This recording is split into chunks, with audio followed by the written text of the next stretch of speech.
देखो, हमारी एक ही मांग है, केवल हमें ये बताएं कि दिल्ली में 2014 में 13 में जब आप पहली बार 50 दिन की सरकार में, तब भी 950 एमजीडी पानी था। आज भी 950 से 1000 एमजीडी पानी है। 10 साल में 5 लाख लोग प्रतिवर्ष दिल्ली में बढ़ जाती है जनसंख्या। रोजगार के लिए बाहर से लोग आ जाते हैं, दिल्ली की नेचुरल पॉपुलेशन बढ़ती है। 25 लाख लोग अगर बढ़ गए 5 साल में, 50 लाख लोग बढ़ गए 10 साल में, लेकिन एक भी एमजीडी का कोई नया ट्रीटमेंट प्लांट केजरीवाल ने नहीं लगाया है। जो कांग्रेस के प्रपोजल के थे, वजीराबाद में 100 एमजीडी का था, ओखले में 100 एमजीडी का था, उन्हीं को 10 साल में पूरा कर देते आप। 1250 एमजीडी 1300 एमजीडी अब दिल्ली के लोगों को पानी चाहिए, वो है नहीं।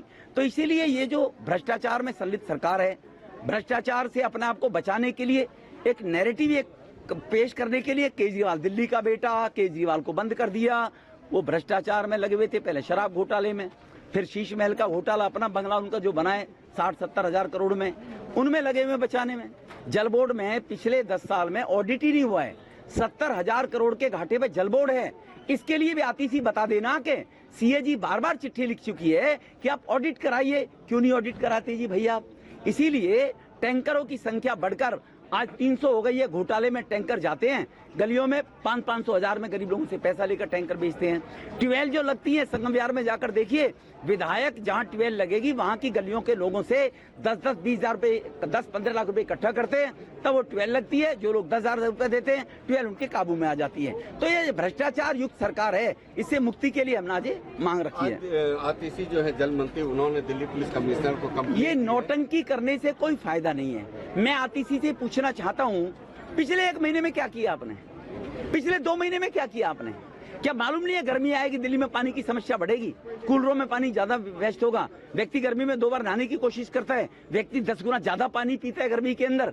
क्या भेजा नहीं है इनके अंदर? क्या किया 2 महीने में? केवल नौटंकी करते रहे, कभी जेल में जाना, कभी केजरीवाल को बाहर लाना, कभी केजरीवाल को लेकर घूमना, कभी उसकी पत्नी को लेकर घूमना।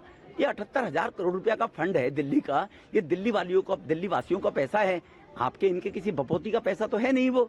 तो उस पैसे को अगर जल बोर्ड का ऑडिट कराया होता, कितना पैसा, 50% लीकेज है आज दिल्ली जल बोर्ड के अंदर, पाइपों के अंदर पाइप फटे पड़े हैं, 50% पानी लीकेज में चला जाता है, क्योंकि जल बोर्ड के अधिकारियों के पास वो व्यवस्था सिस्टम ही नहीं है। नए पाइप, पुराने पाइप गल गए, उनको बदलने के लिए कोई प्रयास नहीं किया 10 साल में। इसके कारण ये हाहाकार मच रहा है। आज पब्लिक ने जो पूरा शीशा तोड़ दिया है, स्वाभाविक है, जब पब्लिक गुस्से में होगी तो पब्लिक तो कुछ भी कर सकती है। लेकिन मैं भारतीय जनता पार्टी के कार्यकर्ताओं को इस बात के लिए धन्यवाद दूंगा कि उन्होंने आके लोगों को कंट्रोल किया, क्योंकि ये सरकारी संपत्ति भी हमारी संपत्ति है, जनता की संपत्ति है। इसको नुकसान करने का कोई लाभ नहीं है और न इसको नुकसान करने से कुछ हासिल होने वाला है।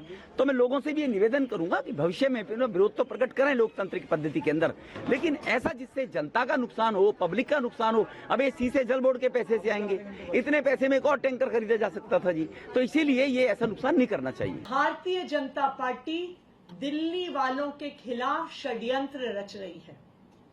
इस षड्यंत्र के 3 हिस्से हैं। षड्यंत्र का पहला हिस्सा है कि भारतीय जनता पार्टी अपनी हरियाणा की सरकार से दिल्ली का पानी रुकवाती है। आज आप वजीराबाद बैराज पे जाइए, एक बूंद पानी नहीं है। आज आप मुनक कनाल पे जाइए, 1050 की जगह 900 क्यूसेक पानी आ रहा है। अगर बीजेपी वाले दिल्ली वालों को पानी देंगे ही नहीं, वाटर ट्रीटमेंट प्लांट तक पानी पहुंचेगा ही नहीं, तो दिल्ली वालों को सप्लाई का पानी कैसे मिलेगा? तो ये है षड्यंत्र का पहला कदम।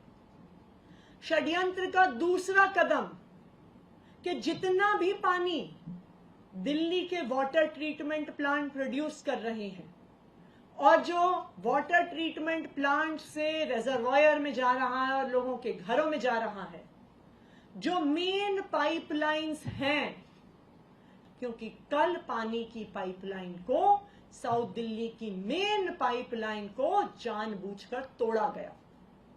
तो षड्यंत्र का पहला कदम हरियाणा सरकार से पानी रुकवाना। षड्यंत्र का दूसरा कदम पानी की पाइपलाइंस को तोड़ना और दिल्ली के लोगों की पानी की सप्लाई को डिसरप्ट करना। और आज षड्यंत्र का तीसरा कदम सामने आ गया है, तीसरा स्टेप सामने आ गया है, जिसमें भारतीय जनता पार्टी अपने गुंडों से दिल्ली जल बोर्ड के ऑफिस में तोड़ फोड़ करवाती है, पत्थर फेंकवाती है, मटके फेंकवाती है और पूरी तरह से गुंडागर्दी करती है।